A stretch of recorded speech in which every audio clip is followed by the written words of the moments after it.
1,000% I'll stand. I'll say it 3 or 4 times over. Mario Cristobal right now has the best team he's had in Coral Gables.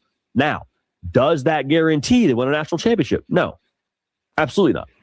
Now, maybe in the BCS era or the college football playoff 4-team era, you had more confidence. But now it's about when you get to the playoff, you reset. Who do you draw in To do, my good people, welcome to another episode of Dynasty Network, where we talk everything Miami Hurricanes football. And today we're talking the season preview. Actually, this is my second video. We got another video coming from On 3. They're going to break down what they think Miami going to do this season, and then I'll be back with my commentary. Let's get into this video. Losable games. Do not get it twisted. Now, is there a team on here that should beat you, not named Notre Dame? No. But you go to Clemson. You do play Pitt. You do play Virginia Tech, now led by James Franklin. Those are games that if you don't bring the proper attention level, you could lose. Right. You don't study correctly, you could fail. I don't think that's probably going to be the way the season goes for Miami. But all in all, man, you got a full month to get your feet set. We look at the first 4 games of the schedule, and then it really comes down to, do you not stub your toe? Do you study properly? And then do you bring your best against Notre Dame? That over-under win total for Miami set, I believe, right around 11.5, if I'm not mistaken. It's there for a reason. Miami's going to be real good. And the schedule itself should not make you feel any differently about how good your football team is. Right. Sometimes when we do these preseason breakdowns, talk about teams and say, hey, I think they're really good, but their schedule's a gauntlet. Right. I just think Miami's really good, and I don't think anyone on their schedule should make you overly nervous. I mean, the one that you point to, again, is Notre Dame, and you beat them last year, and you think you're a better outfit this year if you're the Canes. I digress. Right. The thing you feel great about, if you're a Canes fan, the thing that, in theory here, held you back at the end of last year should be your strength going into next year. I told y'all, we were there in Hard Rock. That final drive, Carson Beck pushing the ball deep. And Carson Beck, no shade to the guy, got into the national championship game. Make that very clear. But Darian Mensah, on that final play, I believe, no way of knowing, but I believe at least gives you a better ball. Darian Mensah was the reason why Duke won the ACC last year. Him and Cooper Barquet. Darian Mensah finished second in all college football in passing yards. Cooper Barquet was top 10 in receiving yards. You now pair those guys with Malachi Toney, who had the most catches in college football last year, period. And oh, by the way, he now has his bearings as to what it is to be a college football player as a true freshman last year. Okay, so you would think now the chance for him is to be even better than he was a season ago, which is frightening to think about. He is so correct about that. This is Malachi Toney's second season. The things that he knows now, the experience that he has, man, this guy going to put it all together. Could possibly be a Heisman type of season for Malachi. So if that's the possibility for Miami, and you pair that with what you already believe to be stable variables for Miami, which is line of scrimmage, offensive and defensive, should be nasty. Secondary, lot back, should be nasty. It's why I have to guard my heart right now with Miami. I don't want to get too ahead of my skis in terms of what I think they can accomplish, but there's not a lot on paper here that should make you feel bad about what you could accomplish next year. Caught some heat for saying I think Miami's got the best roster they've ever had under Mario Cristobal. I'll stand on that. 1,000% I'll stand. I'll say it 3 or 4 times over. Mario Cristobal right now has the best team he's had in Coral Gables. Now, does that guarantee to win a national championship? No, absolutely not. Now, maybe in the BCS era or the college football playoff 4-team era, you had more confidence. But now it's about when you get to the playoff, you reset. Who do you draw in your path to the playoff? How healthy are you? How focused? All those things, all right? So there's more variables now for the postseason than ever before. But in terms of Miami being in a spot to where they should be 11-1, 12-0, and win the ACC, those things should happen. Should is a funny word in college football, but right now, man, it should happen. And so I say all that to say, for Miami, man, there's been so much talk about, is the U back? And I know Cristobal cringes at that. I get why he does. But when you talk about what it takes to be back, part of like being back is having the expectations to go compete for national championships. Correct. Like, I think there's some people that will never call a school back until they actually win a national championship. I don't have any problem with that criteria. But understand, Miami has earned all the expectations they're getting right now in the preseason. I'm going to stop it right there. And great video from JD and On 3. And before we get out of here, I got a couple of things I want to go over. And it says the consensus win predictions and betting odds. Las Vegas over and under line. Major sports books like FanDuel has set Miami regular season over and under win total at 10.5 wins. ESPN SP Plus Analytics, Bill Colony SP date projects an average win total of 9.8 wins, giving the Hurricanes a 99 chance of reaching bowl eligibility. Expert media consensus. Most prominent CFD preview magazines such as Pete Steele and Lindy's project a 10-2 or 11-1 regular season, culminating in an ACC championship game appearance. And I totally agree with everything. I totally agree with on 3. I totally agree with those stats that I just read. Again, I've been iterating this through all the videos. This is Mario Cristobal, best team. This might be his best quarterback despite us having Cam Ward. I'm going to say it again. This is Malachi Tony's second year. This team has at least 2 Heisman candidates in Malachi Tony and Darren Menza. The schedule sets up perfect. It almost sets up like a preseason. Yes, they have to be covered and not stub their toe, but I think Mario Cristobal got this team clicking on all cylinders. They're going to come out flying high. I don't think this is the Miami teams of old where they're going to look at an opponent and play down. Now, they did do it last year against SMU, against Louisville, and it cost them almost not making the playoffs. But I think this team is a year older, a year more experienced. They know 1 or 2 losses can hamper their chances of making the playoffs. And I think they're just going to come out and smoke all the competition. They got the best talent each and every time they step on the field. Maybe outside of Notre Dame equals up the same talent as them. But everybody else, they should simply manhandle. But hey, that's just my opinion. Well, to the next time, Dynasty Network TV. And make sure you like, subscribe, share, and pretty please leave all comments below so this channel can grow. Level. I thought Miami was everything that is wrong with, at the time, modern sports. I was raised to believe this, Jesse. I was raised to believe this. I was raised to believe that college football and sports were supposed to look a certain way, pretty much the way I look in the mirror. And I was taught that college football was supposed to be presented a certain way. It was supposed to be played a certain way.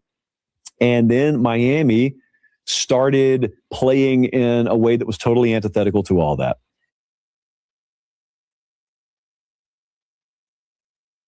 What it do, my good people? Welcome to another episode of Dynasty Reactions, where we talk everything Miami Hurricanes, Los Angeles Lakers, and San Francisco 49ers. And today, we're talking the Miami Hurricanes. Yeah, the hate is real. And we got an interesting video from Josh Pate's college football show breaking down the hate for Miami in the 90s. So let's get into this video, and I'll be back with my commentary. Jake in beautiful Weston, Florida, his words and mine, he said, I'm a 24-year-old Canes fan, and I want to know from your perspective how you personally felt about Miami in the early 2000s. Was the hate really that crazy? I despised Miami. At a cellular level, I thought Miami was everything that is wrong with, at the time, modern sports. I was raised to believe this, Jesse. I was raised to believe this. I was raised to believe that college football and sports were supposed to look a certain way, pretty much the way I look in the mirror. And I was taught that college football was supposed to be presented a certain way. It was supposed to be played a certain way. And then Miami started playing in a way that was totally antithetical to all that. And it wasn't right.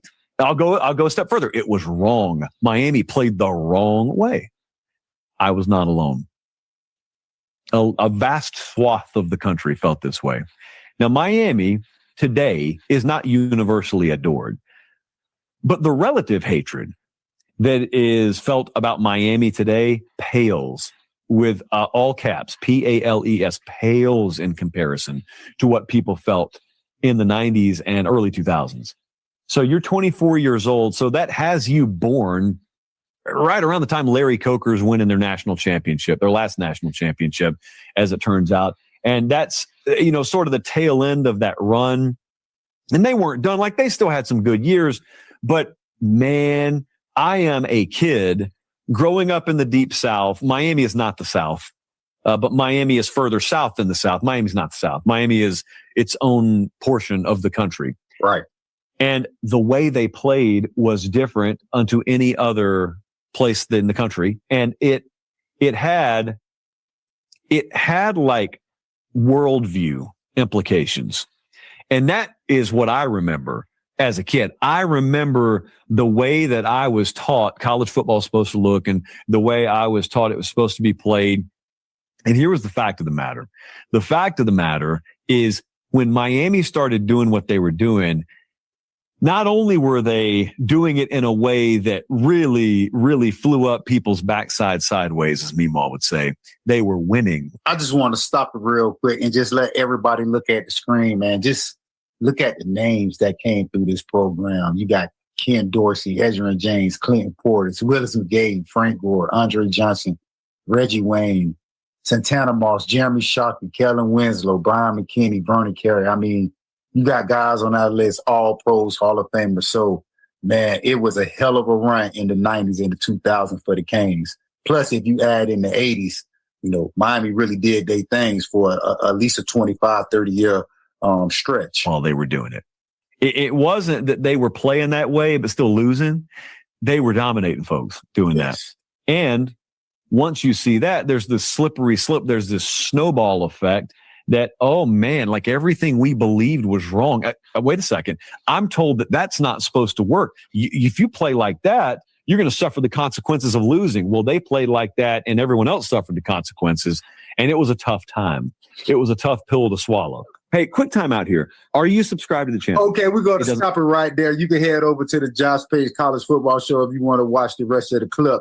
And quickly before we get out here, I'm going to show you how much hate there was for Miami. Check this out. Unpreceded taunting and the Miami rule. Miami players actually went out their way to intimidate, humiliate their opponents. This behavior peaked during the 1991 Cotton Bowl against the Texas Longhorns. The Hurricanes blew out Texas 46-3, but racked up a bowl record 15 penalties for 202 yards.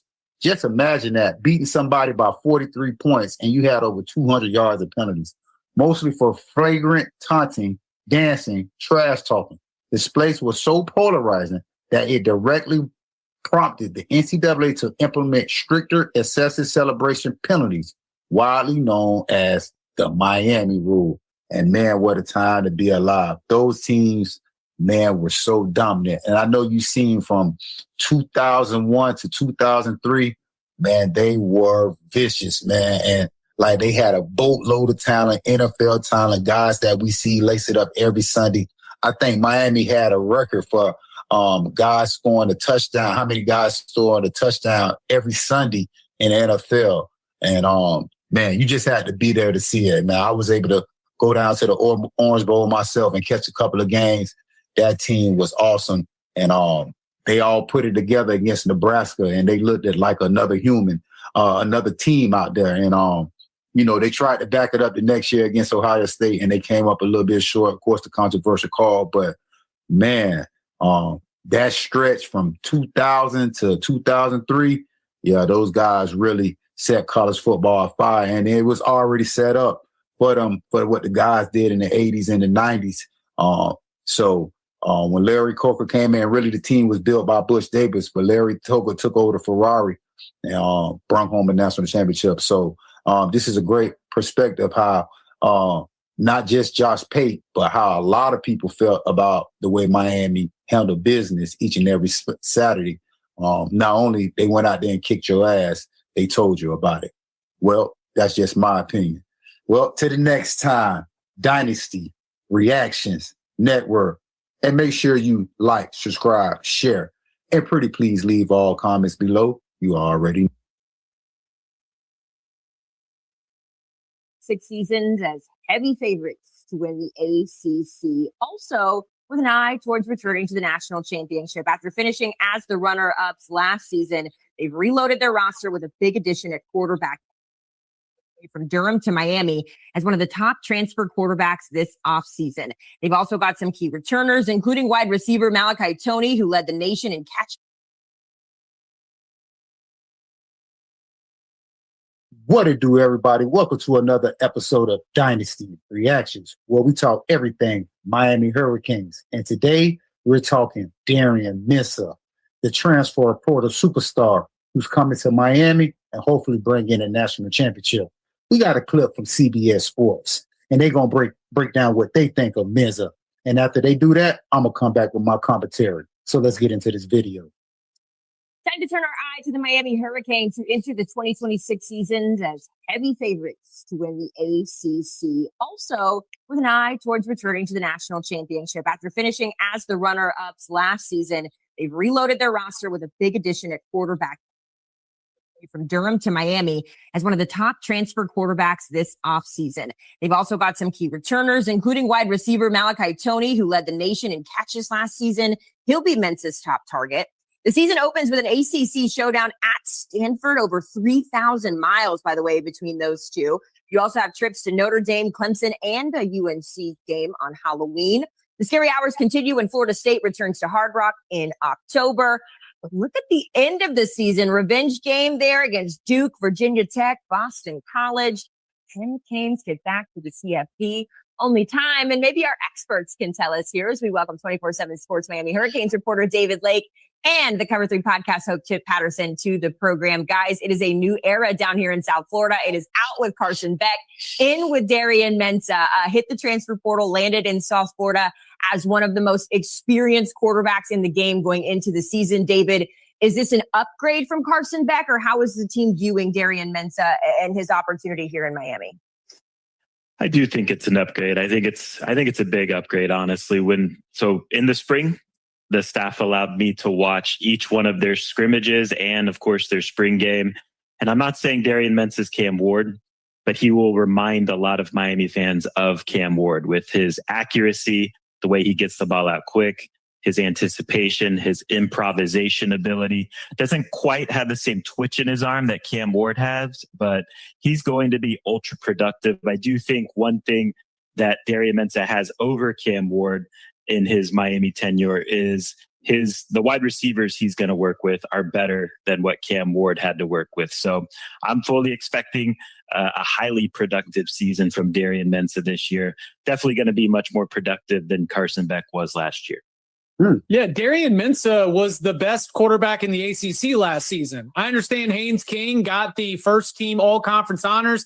Darian ended up at the second team. But when you look at overall skill set, high-level ceiling, Darian Mensah is already at the top of the league. And then Miami, very much as the kings of the conference here in this moment, just able to go pluck Darian Mensah out. And oh, by the way, we'll take Cooper Barkate, Duke's best wide receiver too. So he's got a friend. He's got somebody to throw to. Add him in with Malachi Toney and Mark Fletcher. You've taken the best quarterback in the ACC. You've added him to the best roster in the ACC. What a luxury for the Miami Hurricanes, what they have developed with this quarterback position. Many wondered whether they would be able to continue to sustain the high levels of success, continuing to rely on the transfer portal. And so far, the answer is yes, because Darian Mensah, just like he was last year, is going into 2026 as QB1 in his own conference. Listen, Cam Ward comparisons, no matter how high or how identical they are, you got to believe that Canes fans, that gives them a little pep in their step as they go into this summer workouts here. Naturally, though, Chip, a new quarterback leads to some questions on offense. You're curious if there's... Okay, we're going to stop it right there.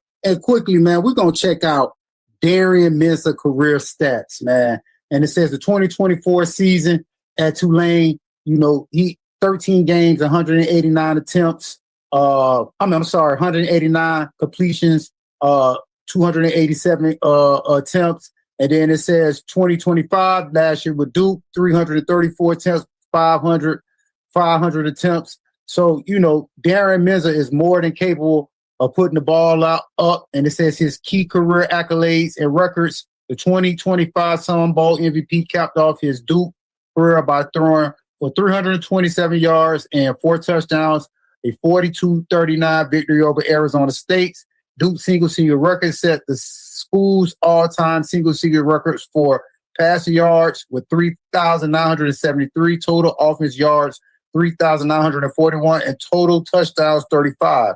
2025 AP newcomer transfer of the year ended, earned second team all ACC honors while leading the conference in passing yards and touchdowns. And like the video said, you take the best quarterback from last year, Darian Menza, put him with the best roster, with the guys that he gonna have, bringing over his receiver Cooper Burkett, and already having the great Malachi Tony there and a plethora of other weapons. I think Darian Menza is on pace to have a tremendous season. Like I said in the previous video, there's a great chance Darian Menza has a great chance to complete the trifecta. That would be winning the Heisman Trophy, winning the national championship, and also being the first pick in the NFL draft pick. I think Darian Menza is on a plateau to rival what Eli Manning in Texas has.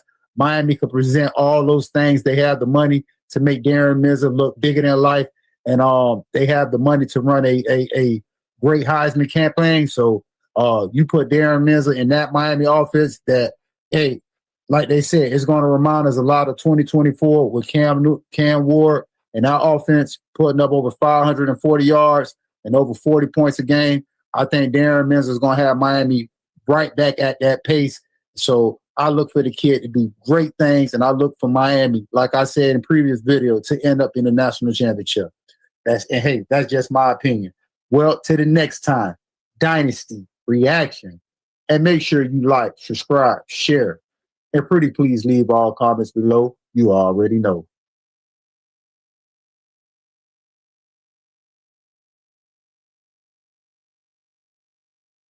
Day police trying to restore order. And that's what I'm talking about. You come into our house, you should get your behind kicked.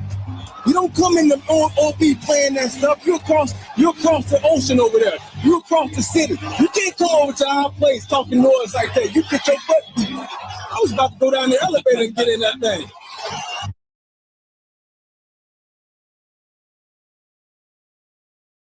What to do, my good people? Welcome to another episode of Dynasty Network, where we talk everything Miami Hurricanes football. And today, we're doing a little bit of throwback action. We're going back to 2006, one of the darkest days in Miami football history, better known as the Brawl. We're going to get into this video, and then I'll be back with my commentary.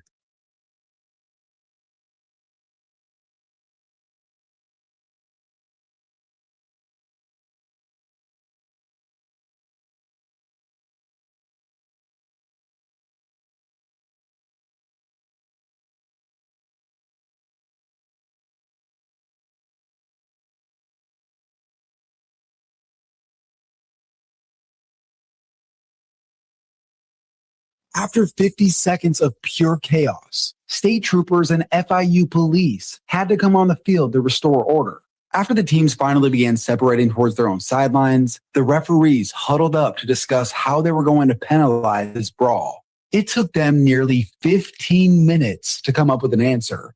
That had to be the longest 15 minutes of all time. During that break in the action, Miami was seen celebrating and chanting, with fans proud of what had just gone down, and other fans fighting in the crowd, eventually to be stopped by the local police. But that's not even the worst part. Listen to what the other commentator during this broadcast had to say following the fight. The Metro-Dade police trying to restore order. Now that's what I'm talking about. You come into our house, you should get your behind kicked. You don't come in the OB playing that stuff. You're across the ocean over there. You across the city. You can't come over to our place talking noise like that. You get your butt beat. I was about to go down the elevator and get in that thing. You assess any penalties here.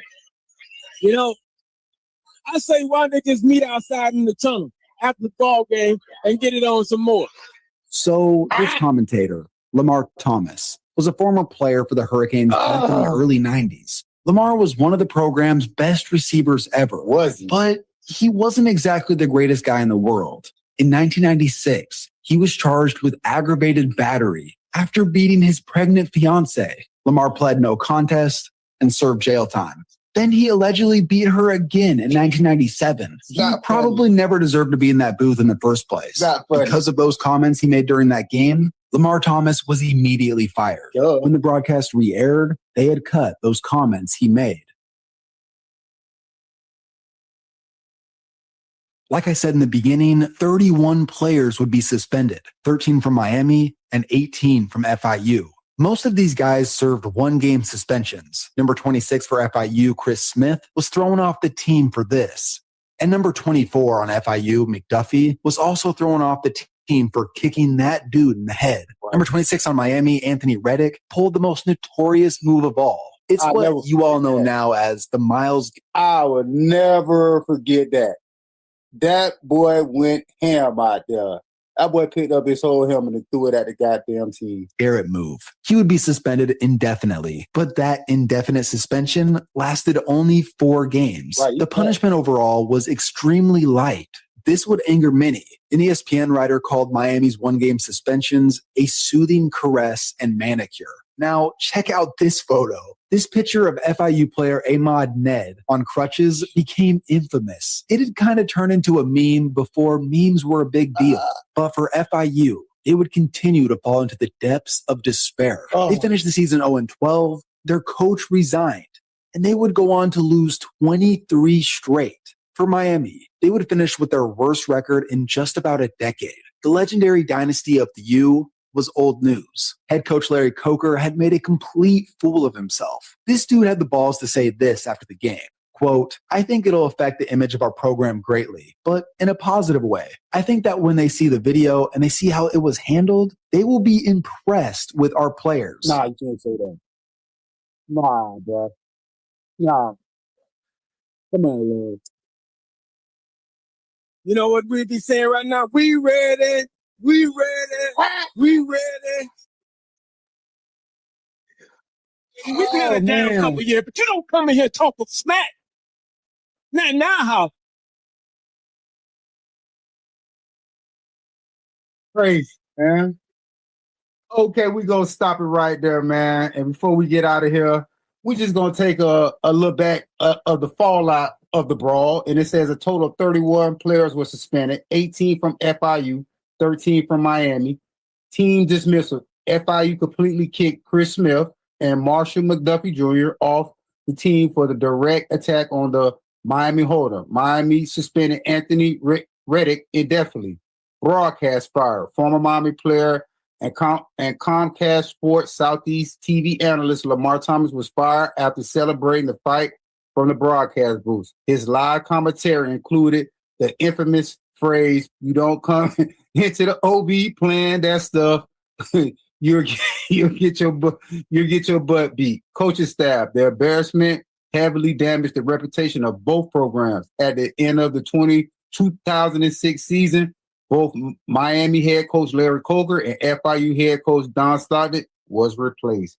That was crazy. That was a crazy ball. Not the best days of Miami. Definitely was the end of the era for Larry Coker. And, you know, I remember that season, and it's crazy. That's 20 years ago, that season. But I kind of remember that season. It was done for Larry Coker. Let's remember Larry Coker was handed a Ferrari, and he just couldn't maintain it.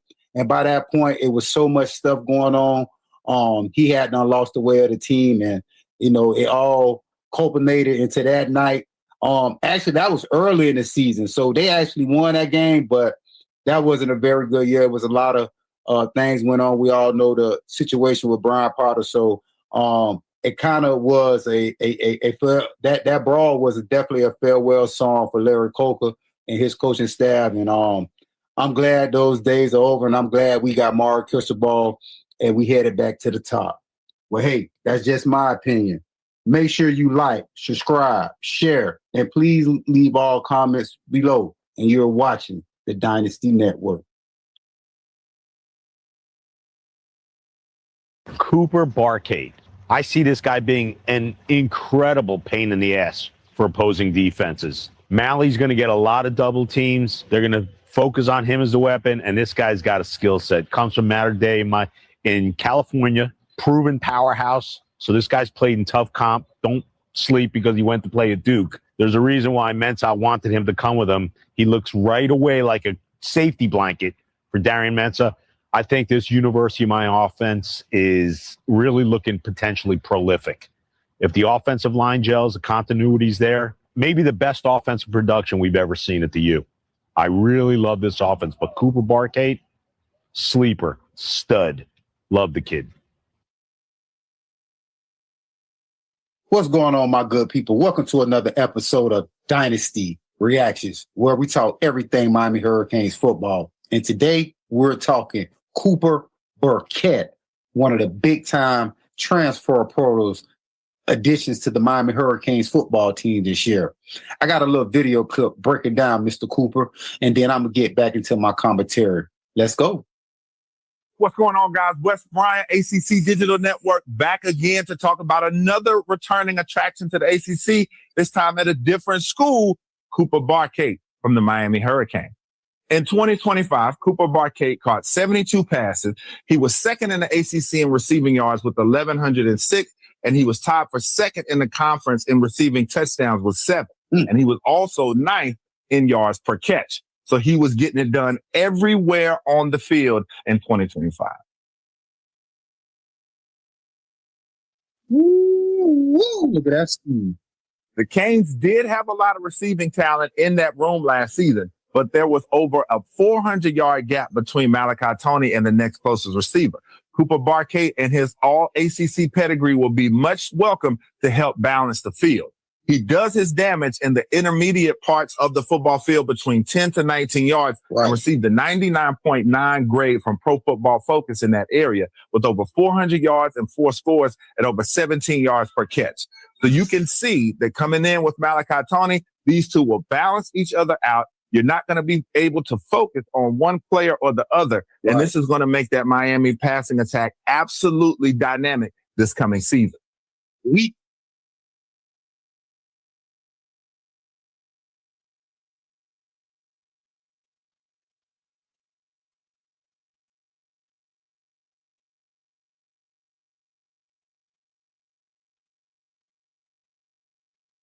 Get set and get ready because here comes Cooper Barkate's best highlights from the 2025 season right now. Okay, we're going to stop it right there. Appreciate the ACC Network for that great video. Hey, man, what can I say? Cooper Barkett, man, is a great addition to the Miami Hurricanes, a guy that's going to relieve a lot of pressure off baby Jesus. Because you got to understand, my thumbnail was alluding to that Cooper Barkett could lead the Miami Hurricanes in receiving and yards just because all the attention Malachi Toney is going to see. I mean, if you play the Miami Hurricanes, if you don't have Malachi Toney circle as the guy to stop, you're crazy. So that just alone, all the attention that Malachi going to see, Cooper Barkett going to have a lot of one-on-one on the backside, and, man, he going to make big plays. Again, he like to do the damage in 10 to 15 yards. Somebody who's a chain mover. So, and also a guy who's already have a relationship playing with Darian Mensah. He was Darian Mensah #1 target. So they going to hit the ground running. So, man, I expect tremendous things from Cooper Barkett and the Miami Hurricanes. He's playing with a lot more talent. And that's honestly is going to actually let his game flourish. Like the video stated, they need a second guy. Last year, they didn't have a second guy to really be that guy behind Malachi Toney. Now they did, the guy Daniels did suffer some injuries, so he could have had better numbers, but they definitely answered that void this year, adding a guy like Cooper Barkett, who's going to come in, I think, just going to take this Miami offense to another level. Shannon Dawson, this year, I think he's going to take the capes off. He got a better shot caller at quarterback over Carson Beck, and he got a plethora of reference led by that guy, Malachi Toney. So I've been stating this in my other videos. I expect this offense to be tremendous. I really expect this offense to average around 40 to 45 points. If you look at this schedule, they don't really see a tough defense, their first tough defense to Notre Dame. So I expect Miami offense this year to be just running high at efficient motion all year long. Like I'm gonna keep I'm gonna keep stating this. I expect Miami Hurricanes to be in the national championship.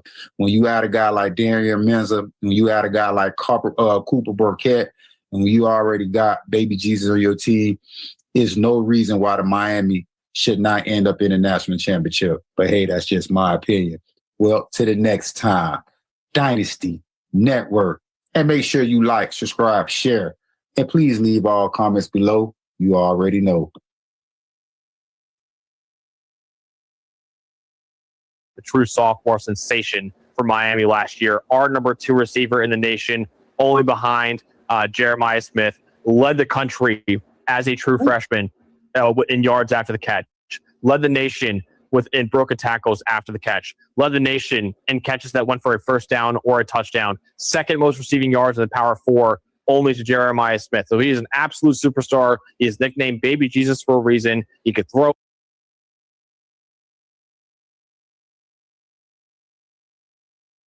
What to do, my good people? Welcome to another episode of Dynasty Reactions, where we talk everything Miami Hurricanes football. And today, we're talking the wide receivers, probably the most explosive group in all of the nation. I got a video here. They're going to break down what they think of Miami receiving group, and then I'm going to come back with my commentary. Let's get it. For the best receiving duo in the country.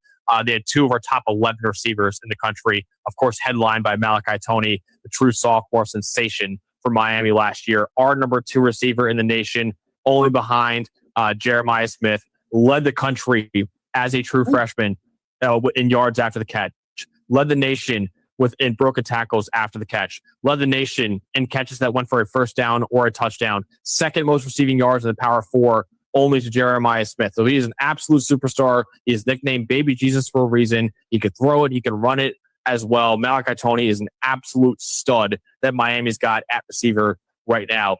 Also coming in is Cooper Barkate from Duke, following his quarterback Darian Mensah over, again, our number 11 receiver in the country going into next year, over almost 1,100 receiving yards last year, 5th most in the Power 4. Another transfer receiver coming in, and Vandrevius Jacobs from South Carolina. He was 2nd on the Gamecocks last year with nearly 550 receiving yards and a 133 passer rating when targeted. That was 5th best in the SEC. Elijah Lofton coming back at tight end. He had 218 yards last year, 5 broken tackles, 5th most in the ACC. Cam Vaughn coming in from West Virginia, led the Mountaineers last year with over 500 yards. Joshua Moore going into his true sophomore year. He had 210 yards as a true freshman. That was a top 100 recruit in 2025 as well. And then Gavin Muller from a tight end as well, going to his true freshman year. He was a number 5 tight end coming out of high school too. But really, Dalton, why Miami is here at number 1 on our list. You have the best receiver not named Jeremiah Smith and Malachi Toney, and another guy, Cooper Barkate, who's our number 11 receiver in the country, and basically a guy that almost any other team in college football would kill to have as a number 1 weapon, let alone their number 2. Right. Yeah, they're the only Power 4 team with 2 1,000-yard receivers returning from last year in Toney and Barkade. And I think the best way, when you start to rattle off this list, here's the best way you can put it with this receiving core. Despite not necessarily having elite options there at tight end and at running back, you've got one of the best players in the country in Malachi Toney coming into a true sophomore year.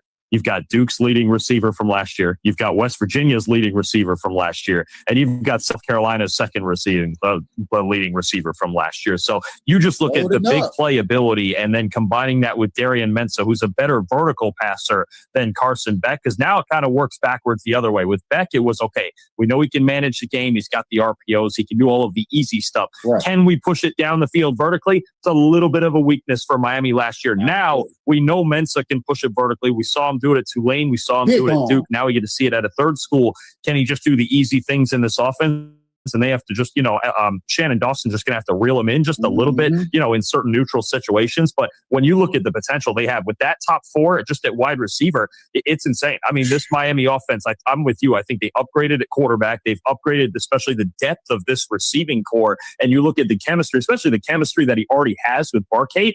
I mean, this could be an explosive offense more so than ever. Plus, they've got 3 good backs in the backfield who they don't throw it to them a whole lot. But this offense is going to be balanced, and you're going to have to stack the box to stop them up front. So I think you look at the number of playmakers this Miami team has, the quarterback that they have to get it to them, and the number of different types of players they have. And again, just like I was talking about how it should be with Craver in Texas A&M or with Smith at Ohio State, this entire offense by the end of last year, all revolved around Tony. Every last bit of it revolved around Malachi Tony, the RPOs, the motions, the handoffs and jet sweeps, the ability for him to line up and throw the football. I mean, Shannon Dawson found every way to use this guy. He's going to continue to do it, and he's got an Tony. Actually, I'm going to start talking about this team with the supporting cast being in reference to Malachi Tony. Malachi Tony's got an even better supporting cast than last year, and that only makes them more dangerous, man. Miami's got the potential to be one of the most explosive offenses in college football, and the top 4 wide receivers that they have, you don't do any better than that. You mentioned before, I was great that Darian Mensah has the pre-built chemistry with Cooper Barkay. It's not going to take long to build chemistry with Malachi Tony with how good of a football player he is. Just get the ball in that guy's hands and let him work, man. Honestly, that's how special he is. And Dolan, we're going to do our top 50 players in college football, probably maybe actually a top 100 list later on this month, actually. Malachi Tony's probably top 5-ish, maybe close to top 5 at least, at the very least. I think about names and I think about how many quarterbacks we're putting near the top, because not to spoil it, but it's probably. Okay, we're going to stop it right here, man. And that was a good video. All I can say about this situation, man, look out for Miami this show on the opposite end. I've been referencing in other videos, but these gentlemen correctly pointed out these receivers that Miami have is going to dominate college football. And I think what we seen last year with Carson Beck, like he said, with the RPOs and having Malachi Tony doing different things, you still going to see that, but see those things. But I also think this offense is going to be way more explosive. They're going to put up way more points last year. I think the offense averaged like 32 points. I expect this offense to be around 40 to 45 points. I think Darian Mensah with these 4 wide receivers are just going to be unstoppable. We actually going to do more breakdown over the next couple of days of the Miami Hurricane wide receivers. So you make sure you stay locked into Dynasty Network as the season get closer and closer. The Malachi Tony train, Heisman train should start repping it up. And now you add a guy like Cooper Barkett. You bring him to the fold. You bring the kid from West Virginia. You bring the kid from South Carolina in. And, man, Miami's definitely on their way to possibly winning the national championship. Well, to the next time, Dynasty Network. And make sure you like, subscribe, share, and please leave all my comments below. You already know. Growing pains with Jackson Cantwell, who's former 5-star recruit, but he's definitely going to have to learn on the job. Right tackle Matthew McCoy is making the transition from left guard, so there's going to be a learning curve there. One thing I think that is a positive for allowing this Miami offensive line to gel and settle in early in the season is the first month is pretty favorable. They start the year with a road trip to Stanford, so not necessarily an ACC killer type of team. They also go on the road at Wake Forest.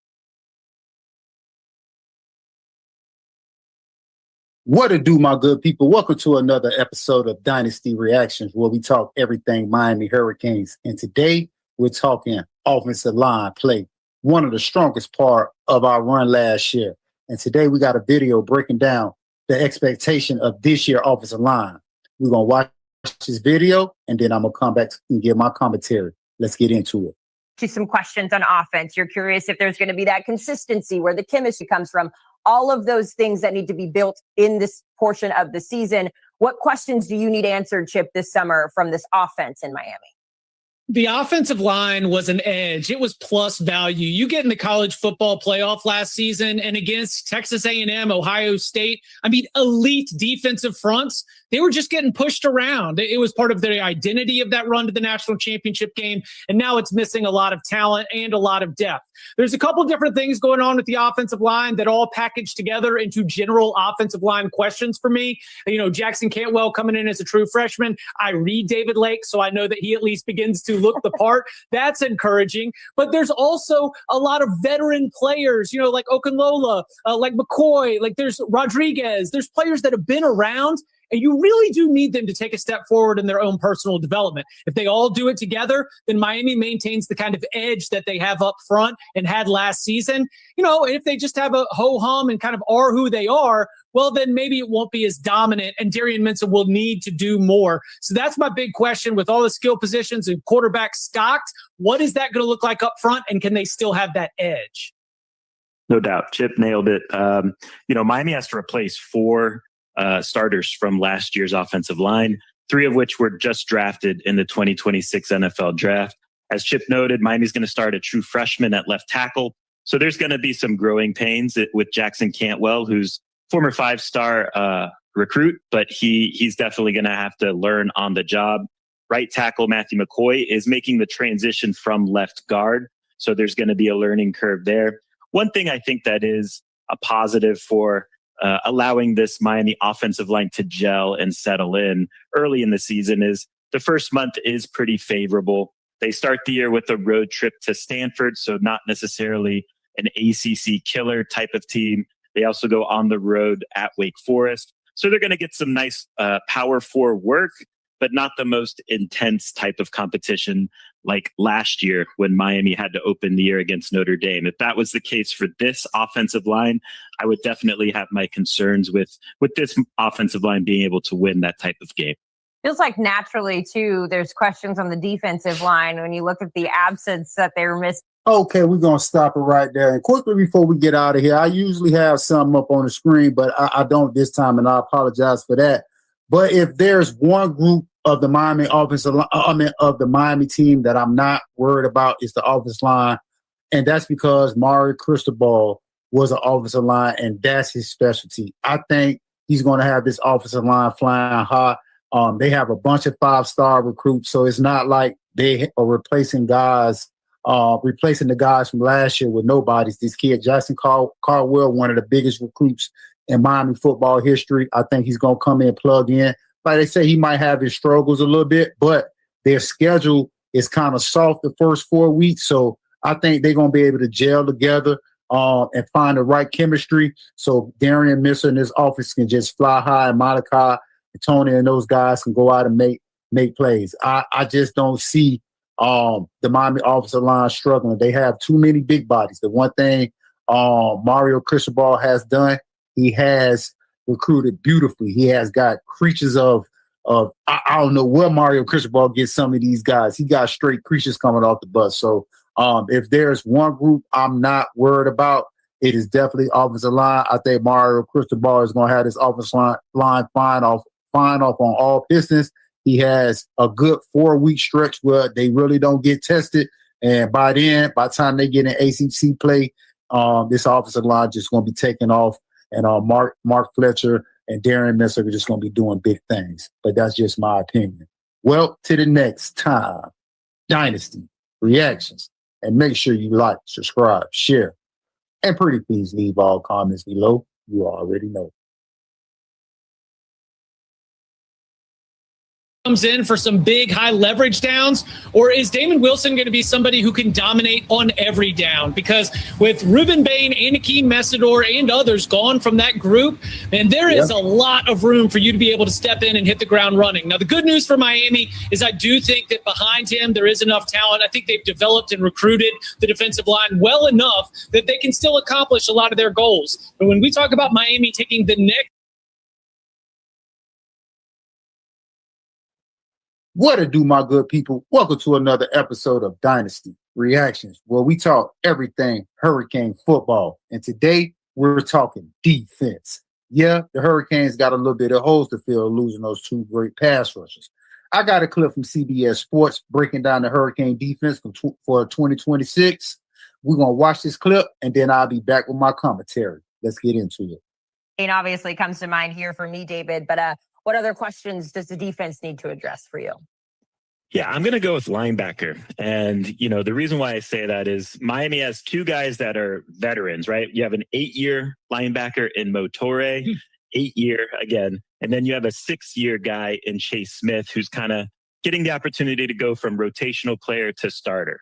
Now, the reason why I think those guys are worth highlighting is Motore is in his 8th year because he's had a history of injuries at the college level, and he's never played back-to-back full seasons in recent years. So staying healthy, being durable is a question for Motore. I think if he's on the field, he's a fine middle linebacker. Chase Smith, he's also had injury concerns during his career as the weak side linebacker. But he's also never played in a starter role. But if he's healthy, he showed signs in the springs that he's ready to take that next step forward as well at linebacker.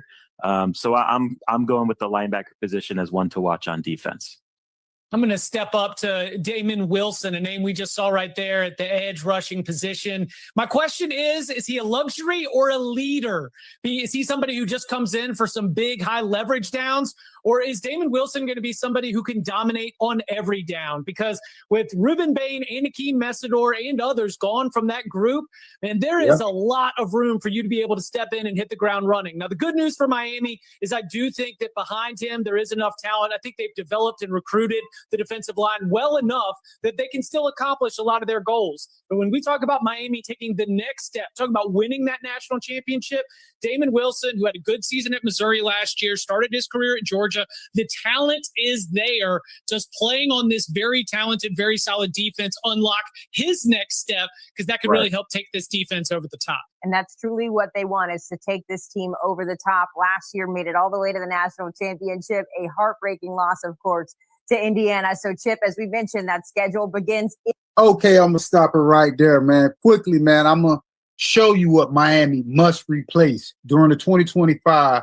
The duo Capon, and we talking Bain and Messidor, for over 100 quarterback pressures and finished second nationally among all defensive end pairs. Ruben Bain Jr., 2025, reported 54 tackles, 15 and a half tackles for loss, 9.5 sacks, and 1 interception, and generated 67 total pressures. Bain was also a consensus All-American, the ACC Defensive Player of the Year, and won the Ted Hendricks Award as the top nation defensive end. Akeem Messidor logged 46 tackles, 17 and a half tackles for loss, 12 and a half sacks, leading the ACC, and 4 forced fumbles. He rushes 55 total pressures and was named a second team All-American, as he should. And that's going to be the key. Can Miami replace those two guys? And I think they have the talent, and one person in particular, and that would be Marquise Lightfoot. I think this kid can be a terror. I know they brought in Damon Wilson, but I'm looking for Marquise Lightfoot to be that pass rusher, that guy that offenses have to prepare for each and every week.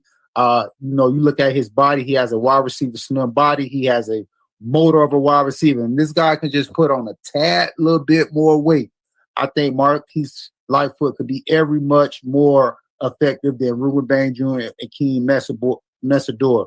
And now you bring over this kid, Damon Wilson, and put him on a pair. And I think Moulton could be the best defensive tackle in the nation. Him and Justin Scott could be one of the best defensive tackle tandem in the nation. I think those two guys up the middle is going to make the teams very rough, very tough to run on us. So while I don't think they have the names just yet, I think by the end of the year, everybody's going to be talking about this kid, Marquise Lightfoot, and Justin Moulton, and I can't think of the other kid name, and Scott. Moulton and Scott on the inside are going to be dominant. I think so. I think our defense is going to be okay. I think this year is going to be more offensive team. I think we're going to be led more by our offense, but best believe this defense is going to be flying around Corey Levin. We're going to have these guys making plays out here. So I definitely look for our defense to be effective and be a stable catalyst for us to win in the national championship. Well, and I'm sorry, that's just my opinion. Well, to the next time, Dynasty Reactions. Make sure you like, subscribe, share, and pretty please leave all those comments below. You already know.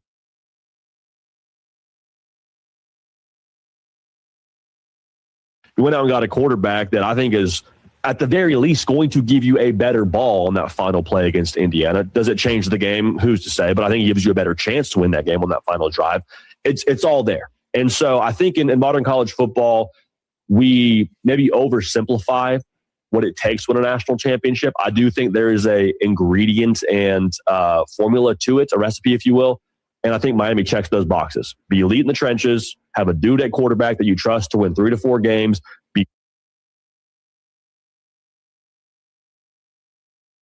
What it do, my good people? Welcome to another episode of Dynasty Reaction Network, where we talk everything Miami Hurricanes, LA Lakers, and San Francisco 49ers. And today, we're discussing the Miami Hurricanes. One thing about Miami Cristobal, he has brought back the youth. But it's one thing that has eluded him since he's been back in Coral Gables, and that would be the ACC championship. And I think this year that Miami Hurricanes will bring home that championship. Let's jump into this video clip explaining why Miami is the best team in ACC, and then I'll come back with my commentary. Let's get into it. In the portal, you went out and got a quarterback that I think is, at the very least, going to give you a better ball on that final play against Indiana. Does it change the game? Who's to say? But I think it gives you a better chance to win that game on that final drive. It's all there. And so I think in modern college football, we maybe oversimplify what it takes to win a national championship. I do think there is a ingredient and formula to it, a recipe, if you will. And I think Miami checks those boxes. Be elite in the trenches, have a dude at quarterback that you trust to win 3 to 4 games, be great at the skill positions, both running and throwing the football. Like they're an extremely complete team. And so to answer your question, without a doubt, this is the best team Miami's had under Cristobal since he's gotten there. I agree with him, David. Oh, okay, listen, you lose 2 very capable pass rushers to the NFL draft. You lose First rounders. Yeah. You lose Keontae Scott. You lose a first round offensive tackle. Keontae Scott was the heart and soul of your defense. But Keontae Scott at this time of year was not right. He was a guy coming over from Auburn. So my point is I do believe that it should be viewed as fact that on paper Miami has one of the best offenses in college football. Like that's not a hyperbolic thing. I would agree with that with Malachi Tony, with Cooper Barkate. Mark Fletcher. Yeah. Here's the part that I have a hard time with, just declaring them as good or better than the team that made the national title game last year. It's not just that you lost 3 first-round guys on the line of scrimmage, because CeCe Malino is the other guy that they lost. He was pretty good. He was awesome. So the problem is teams have different chemistry. Teams gel differently. Like in this case, we talked the other day about Damon Wilson coming in from Missouri, coming off the edge. He's got to produce at least as well as he did at Missouri, if not better, to give you what Ruben Bain gave you. And then Akeem Messidor also gave you, almost as much on the other side. But they did, although I don't know. It's really hard to say this defense could be as good as last year's, because last year's defense propelled them to the national title game. But they made the right moves in the portal to at least attempt to make up for some of that lost production. And offensively, I don't know if this is like offensive, but like last year's offense that went to the national championship game is probably going to be the 3rd best of the last 3 years, because the offense from before it was better. The one 2 years ago was unbelievable, that. So this offense this year is going to be like stupid. They should be putting up the same numbers Cam Ward did in 2024. I won't be shocked if this offense put up 40 plus points a game. I don't know if their defense will be as good, but I think their defense should be very good. It'll be nothing like how terrible it was. I'm more worried about the J.D. Piquel kiss of death, because look at what that did to LSU last year. The college football Madden cover, Andy. It is. Because like LSU on paper looked unbelievable going into last season, and it all fell apart and they fired the coach. That's not going to happen to Miami this year. Here's one thing I will concede to you and JD. I think, now maybe I'm being hyperbolic here, you tell me. I think Mario Cristobal's formula, and he's come on this show and described it to it. I think his formula for recruiting out of high school and balancing that with people you take from the transfer portal is the ideal one to be successful in this era of the sport. That's a fact to me. Right. Yeah. Because I think, and it's interesting, Georgia and Ohio State still recruit better out of high school than everybody else. They've gotten some good portal additions, but maybe not enough.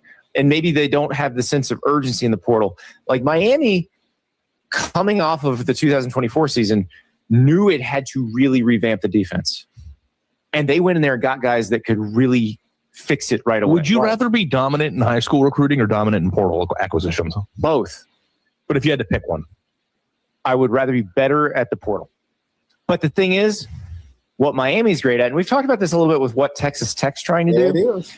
What Miami is great at is they are big in the trenches out of high school. They're not doing a lot of trench recruiting out of the portal. That's it. I mean, you can make the case that Texas Tech is using Miami's blueprint. They are. Yeah. They've swiped the formula. Right. And so I think that's the most important thing. It's just understanding that there's fewer of those human beings. It's easier to develop them than to buy them. But the other thing is, Miami also got Malachi Tony out of high school. Right. 17. So Texas Tech did not. yeah, it's not like you are ignoring the skill guys too. They are doing a good job of the players they need to get out of high school, the kind of players that you probably can't. And remember, Miami had the chance to get that type of player out of high school before and just missed. How many times have you done the hypothetical of what if Jeremiah Smith had picked Miami? They would have had Jeremiah Smith on last year's team. They won the national title. Yeah. I think they would have been in the playoff the year before too. Yeah. That's okay. We're going to stop it right there, man. That's a great video. And before we get out of here, I asked Google, is Miami favored to win the ACC? And this is what they came back. It says, why Miami is favored to win the ACC in 2026. Roster talent. Miami boasts the most complete team on paper in the conference. They bring back 9 crucial starters from last year's playoff roster, including star wideout Malachi Tony and running back March Fleckers Jr.